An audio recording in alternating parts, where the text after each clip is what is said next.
Shalom Ibu Bapak, jemaat yang terkasih di dalam Tuhan Yesus Kristus. Jumpa kembali di dalam Hikmat Pagi, spesial keluarga. Hari ini, Sabtu 22 Januari 2022. Bersama saya, Betty Oktavia Andriani, dengan keluarga dari Penatua, Bambang Suherman.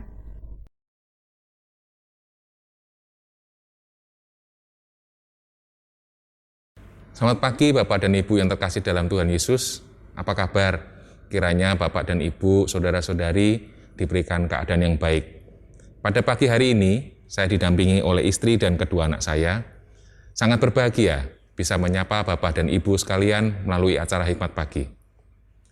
Alangkah baiknya kita akan awali kegiatan kita sehari-hari, rutinitas kita sehari-hari dengan merenungkan firman Tuhan. Mari kita ambil waktu teduh sejenak, mari kita berdoa. Bapa yang baik, Bapa yang bertata dalam kerajaan surga, terima kasih jikalau pada pagi hari ini Engkau masih memberikan kepada kami kesempatan untuk satu hari lagi hidup berada di dunia ini. Terima kasih Bapa karena Engkau juga memberikan kesempatan pada kami untuk sebentar lagi kami akan merenungkan kebenaran firman Tuhan yang dapat kami jadikan sebagai dasar dan pedoman kegiatan kami, aktivitas kami dalam sehari-hari, terkhususnya untuk hari ini. Bukakanlah hati kami, bukakanlah pikiran kami, kiranya apa nanti yang akan disampaikan dapat berguna bagi kami.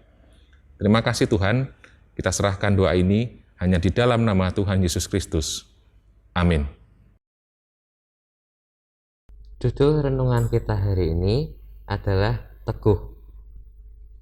Dan nas Alkitab yang mendasarinya terambil dari kitab Ibrani pasal 10 ayat 19 sampai 25. Tetapi yang menjadi fokus kita hari ini adalah ayat 23 yang berbunyi, marilah kita teguh berpegang kepada pengakuan tentang pengharapan kita, sebab Ia yang menjanjikannya setia. Demikianlah sabda Tuhan, syukur kepada Allah.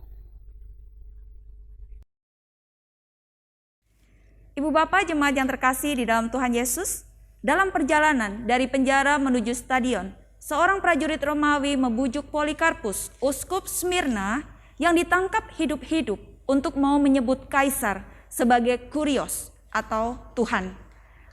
Polikarpus bersikeras bahwa hanya Yesus Kristus yang layak dipanggil Tuhan. Akhirnya ketika memasuki arena stadion, penguasa kota sekali lagi memberikan kesempatan terakhir kepada Polikarpus untuk memilih, mengutuki Kristus serta membakar dupa untuk Kaisar atau mati. Menanggapi tantangan ini, Polikarpus segera meluncurkan jawaban yang sangat terkenal. Ia berujar, selama 88 tahun aku melayaninya, tak sekalipun Yesus mengecewakan aku. Bagaimana mungkin sekarang aku menghujat Rajaku yang telah menyelamatkan aku? Penguasa kota Smyrna balas mengancam Polikarpus dengan hukuman bakar hidup-hidup. Kembali Polikarpus menanggapi dengan tegar dan gagah berani. Dengan jawaban yang keras, ia menantang sang penguasa kota untuk segera melakukan apa yang dikatakannya. Mendengar tantangan Polikarpus, dengan geram, berbondong-bondong orang yang berada di stadion mengumpulkan kayu bakar untuk mempercepat hukuman Polikarpus. Konon ketika Polikarpus dimasukkan ke dalam api yang besar yang berkobar-kobar dan bergulung-gulung, ternyata api itu justru menjadi tenda pelindung bagi Polikarpus.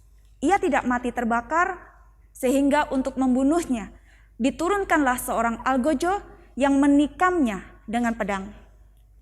Tindakan berani mati yang ditunjukkan Polikarpus bukanlah pilihan yang mudah.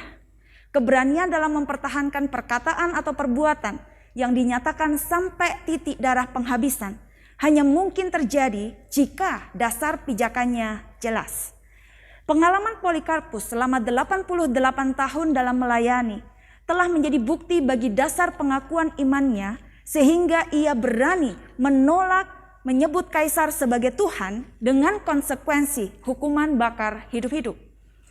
Pengalaman seperti ini juga pernah terjadi jauh sebelum Polikarpus yaitu saat Sadrah, Mesah, dan Abednego tidak mau sujud menyembah patung yang didirikan oleh Nebukadnezar, Raja Babel. Orang yang teguh adalah orang yang berani untuk mempertahankan prinsip hidup atau imannya, karena ia yakin bahwa apa yang ia percaya atau lakukan adalah baik, benar, dan adil. Pada nats Alkitab di dalam Ibrani pasal 10 yang tadi sudah kita baca bersama-sama, mengaitkan keberanian menghadap Allah dengan menyatakan bahwa Allah adalah setia, merupakan bukti bagi dasar sikap berani menyatakan pengakuan tentang pengharapannya ada janji Allah. Untuk dapat bersikap berani, iman perlu selalu diteguhkan. Peneguhan iman yang paling efektif adalah dalam kebersamaan, di mana di dalamnya ada sikap saling memperhatikan, saling mendorong dalam kasih dan pekerjaan baik, dan saling menasehati. Keteguhan iman ini perlu dimiliki sejak kanak-kanak, sehingga tidak mudah diombang-ambingkan oleh rupa-rupa angin pengajaran. Bahkan ketika kita harus menghadapi situasi di mana kita harus mempertanggungjawabkan iman kita, maka kita akan tetap teguh bagai batu karang. Iman kita tidak tergoyahkan karena kita yakin bahwa Yesus adalah juru selamat satu-satunya. Ini hanya bisa terjadi jika memang setiap anggota keluarga saling menopang dan mendoakan. Amin. Bapak Ibu yang terkasih, kiranya kita semua didapati Tuhan menjadi pribadi-pribadi yang teguh di dalam iman dan pengharapan kepada Tuhan Yesus. Apapun situasi dan kondisi kita, apapun pergumulan yang kita hadapi, kiranya kita selalu didapati menjadi pribadi yang setia sampai kedatangan Tuhan Yesus yang kedua. Mari kita berdoa. Bapa yang terkasih, kami mengucap syukur di mana kami boleh datang kepadamu, karena kami tahu Engkau satu-satunya pribadi yang dapat kami percaya, pribadi yang dapat kami andalkan. Ajarkan kepada kami untuk menjadi pribadi yang selalu teguh dan setia kepada Engkau, apapun yang harus kami hadapi. Bapa, kami mau serahkan kehidupan kami selanjutnya dalam kedaulatan tangan kuasa-Mu. Kiranya Kau bimbing, Kau pimpin kami hingga akhir zaman. Terima kasih ya Bapa. Amin. Sebelum kita berpisah, mari kita semua menyanyikan lagu Kendati Hidupku Tentram. Lagu ini mengingatkan kita bahwa kita semua telah diselamatkan oleh Tuhan, sehingga saat suka maupun duka, kita tetap merasakan tentram.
Demikianlah Hikmat Pagi spesial keluarga Sabtu ini. Selamat pagi, Tuhan Yesus memberkati.